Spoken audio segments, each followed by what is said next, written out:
অতিথি নিয়ন্ত্রণ আইন ছিল, যে 100 জনের বেশি অতিথি হলেই সেখানে একটা ট্যাক্স ধরতো। আমরা প্রস্তাব করছি 100 জনের অতিথির বাইরে প্রতি অতিথির জন্য 1000 টাকা করে সরকারি আপনার হারে নির্ধারণ করতে হবে।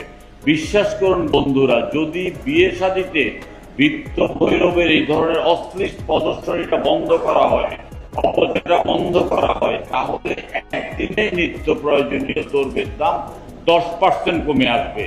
বাংলাদেশে ওই যে 100 ফিটের মধ্যে বেশ কিছু রিসোর্ট হয়েছে, বেশ কিছু অনুষ্ঠান দিনের পর দিন।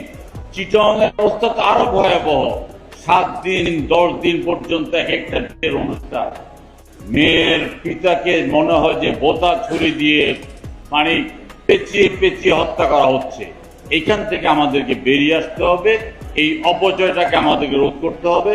তাহলে দেখবেন আমাদের নিত্য প্রয়োজনীয় জিনিসপত্রের দাম অনেকটা কমে যাবে।